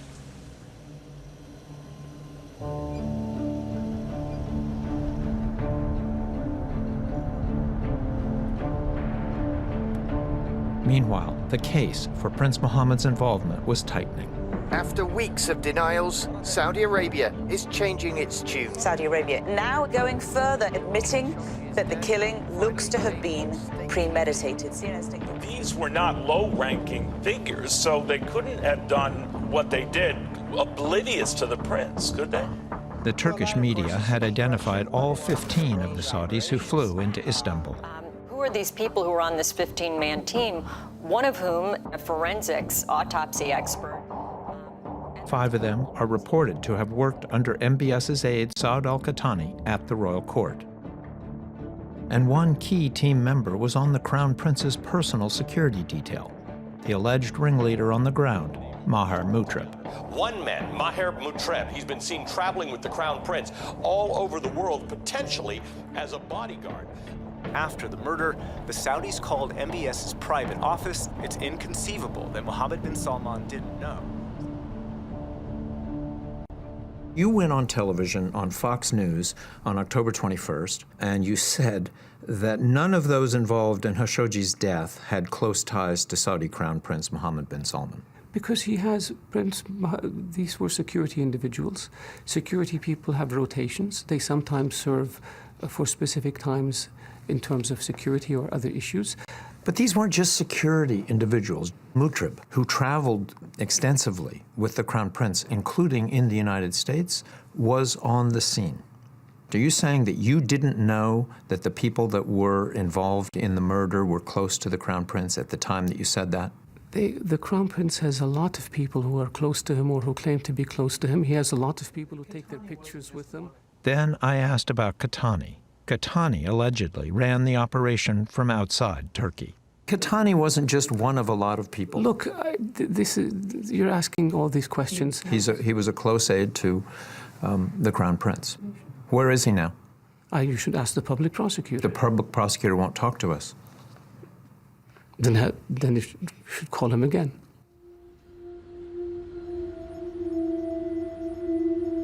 How is it possible that Mohammed bin Salman did not know of this operation? Well, I have stated that I believe it's very unlikely he did not know of at least a rendition. I can easily imagine that the decision-making might have been as simple as Saud al-Qahtani saying, we have this dissident, we will conduct a rendition operation from Istanbul, and being told, go ahead. So you have contacts within Saudi Arabia at high levels that tell you that this was a rendition? Yes. But the Saudis insist MBS gave no such authorization. They say it was a rogue operation. You're saying that this is being investigated by the public prosecutor? Yes. But at the same time, you have declared it a rogue operation. So you've reached a conclusion that this was a rogue operation before the investigation is complete. Of course it's a rogue operation. Nobody authorized this. Who would authorize the murder of a citizen? How do we know until there is an investigation? It seems to me that you have made up your mind before you watch the No, you've made up your mind that it's a rogue operation. It is a rogue operation because there is no authorization for them to commit this crime. There was no authorization for them to commit this crime. That's why it's a rogue operation. How do we know that this was a rogue operation? You say it's a rogue operation. Because our leadership says it was a rogue operation, and our leadership has not lied to us before.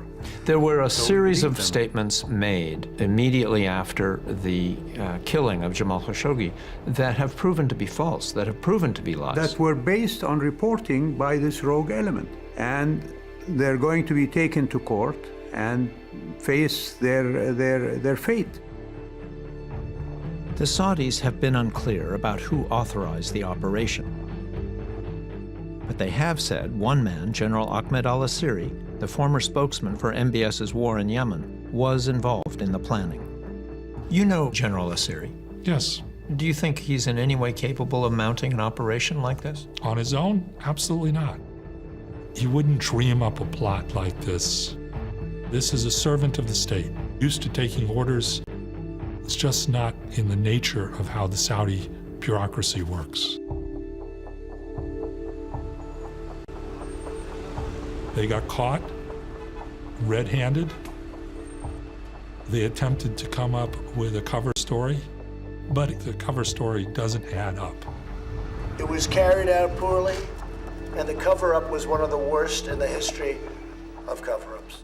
There's so many holes in your story. The story that you put out there, even the president in the United States said this is the worst cover-up I've ever seen. With all due respect, we put out the stories as we have it based on the facts that were established. We have never in the history of Saudi Arabia had a situation where a Saudi citizen was murdered. This is not how we operate, and this is not what our values are. Is there anything about this young prince that worries you? You know what my only worry is? I've reached an age where I don't know if I'll be around when the fruits of what is happening in Saudi Arabia will be picked. Because I see the kingdom moving in a very, very straight way towards the well-being of Saudis, and hopefully the well-being of the world. On November 16th, the CIA concluded that Prince Mohammed ordered the murder of Khashoggi. They refused to comment publicly about it, but Secretary of State Mike Pompeo did. I've read every piece of intelligence, unless it's come in the last few hours. There is no direct reporting connecting the Crown Prince to the order to murder Jamal Khashoggi. And that's all I can say in an unclassified setting. But immediately after Pompeo's comments, someone leaked a summary of the report to a Wall Street Journal reporter, Warren Strobel. Yeah, I got it right here. You're the only reporter that I'm aware of that has seen that CIA report. I believe I am the only reporter, even to this day, who has seen the CIA report. Why were you shown this report? I don't know to this day. I can only speculate. My analysis is that this person was upset that the intelligence was being portrayed differently by the President of the United States and the Secretary of State, Mike Pompeo. They do point out certain things, and in pointing out those things, you can conclude that maybe he did or maybe he didn't. But that was another part of the false reporting. President Trump and Secretary of State Mike Pompeo over and over have pointed to the fact that U.S. intelligence does not have evidence of a kill order. But they sort of stop there, and if you actually read the CIA assessment as I have, everything else in that points a finger at the Crown Prince as having a role. The CIA has looked at it, they've studied it a lot, they have nothing definitive. We are with Saudi Arabia, we're staying with Saudi Arabia. Have a good time, everybody. Thank you. The president here is positioning himself to be able to not take tougher measures against Saudi Arabia. Trump's response is a slap in the face to the intelligence community. And there was more. It was reported that on the day of the murder, Maher Mutrab made a call. He said, in effect, tell your boss the deed was done. The phone number that was being called in Riyadh was the Crown Prince's office. Doesn't get much better than that. If you call the White House Situation Room, I come to the conclusion the White House knows what's going on. Last December, I talked to Prince Mohammed at the racetrack. He spoke about his role in the Khashoggi murder for the first time. My camera was outside, but he said, "It happened under my watch. I get all the responsibility because it happened under my watch." I really take it very seriously. I don't want to tell you no, I didn't do it, or I did do it, or whatever. That's just words. I asked how it could happen without him knowing about it. Accidents happen. Can you imagine? We have 20 million people. We have 3 million government employees. I am not Google or a supercomputer to watch over 3 million. They can take one of your planes, I asked. I have officials, ministers to follow things, and they're responsible. They have the authority to do that. But during it, Qahtani is texting you, right? I asked. Yeah, he texts me every day. I was curious about those texts. They had been cited in the CIA report linking MBS to the killing of Khashoggi. MBS insisted they were innocent. Later, I learned that the Saudis had hired a business intelligence firm, Kroll, to examine the texts. MBS wanted to share them with the CIA. I was allowed to look at Kroll's report in Washington. The texts don't refer to Khashoggi or say anything about a kidnapping or a murder. But then the NSA discovered they had had some damning evidence all along. They just didn't realize it. After Khashoggi's killed, the United States intelligence community starts looking backwards, scrubbing intercepts that they had picked up over years. And they find MBS chatting with Qahtani back in 2017. Mohammed bin Salman is expressing frustration and annoyance about Khashoggi, saying he's becoming more influential. Qahtani cautioned Prince Mohammed that any move against Khashoggi was risky and could create an international uproar. MBS scolded Qahtani for being too cautious. And then?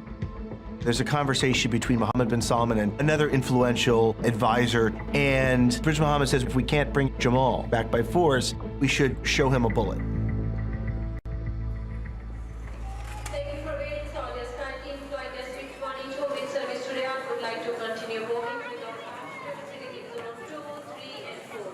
I returned to Saudi Arabia one last time, in April 2019. The Crown Prince had promised to meet with me again. I came prepared with many more questions.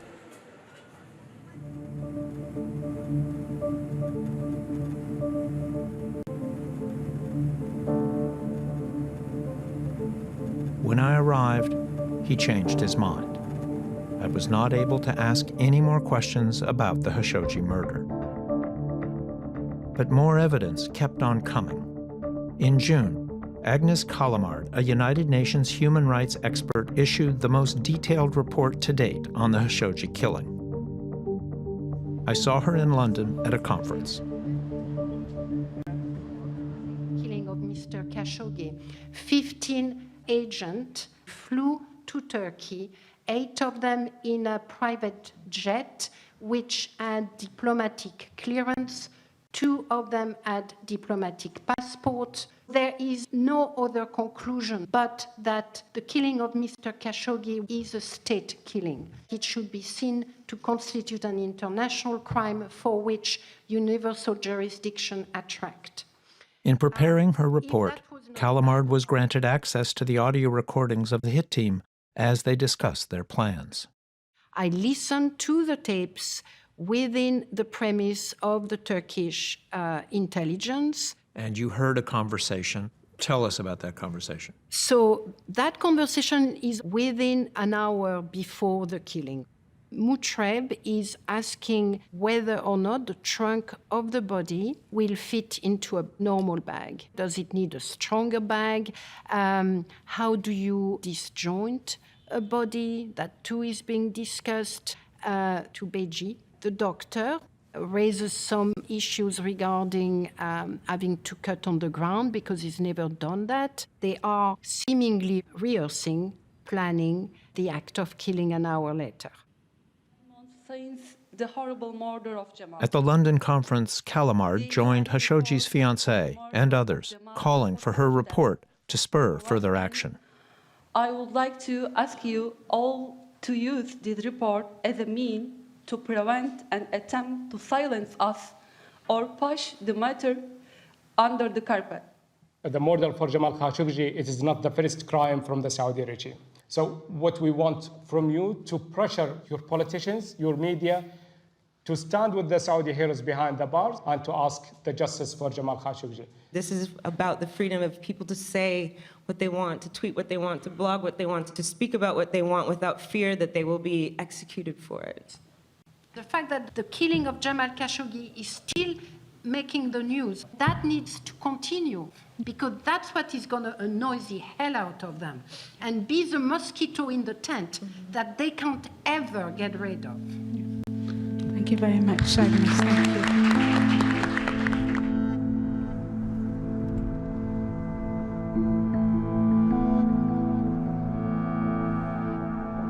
To date, MBS has offered no apology for the killing of Khashoggi, and he still insists those responsible will be brought to justice for what he calls a heinous crime.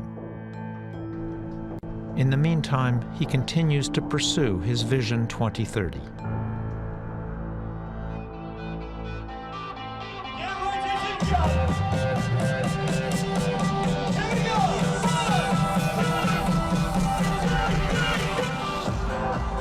With sporting events and big concerts, he is trying to win the hearts of young Saudis.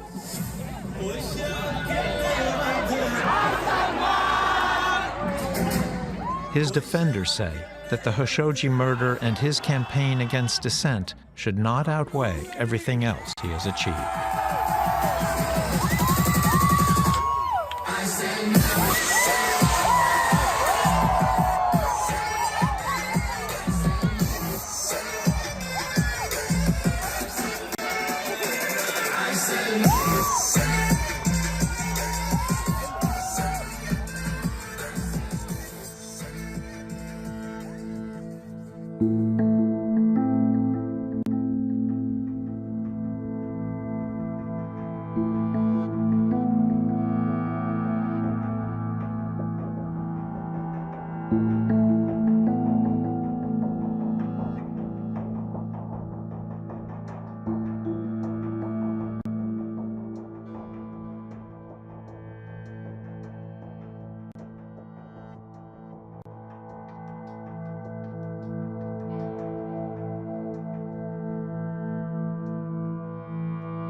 The Philippine leader has faced harsh criticism for launching a bloody drug war. Thousands of people have been killed in the brutal crackdown. My campaign against drugs will not stop until the last pusher and the last drug lord are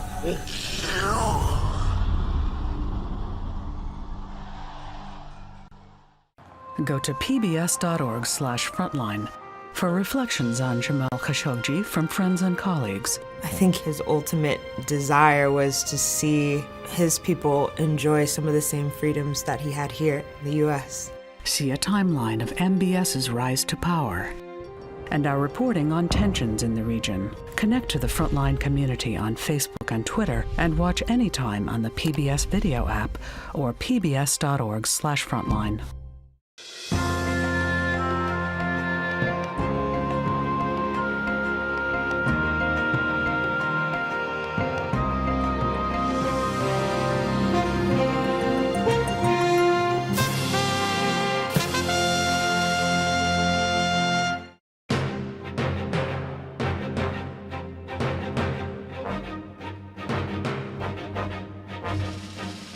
For more on this and other Frontline programs, visit our website at pbs.org/frontline.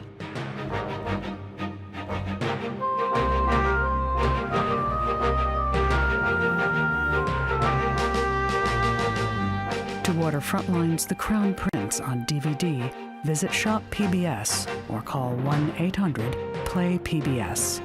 This program is also available on Amazon Prime Video.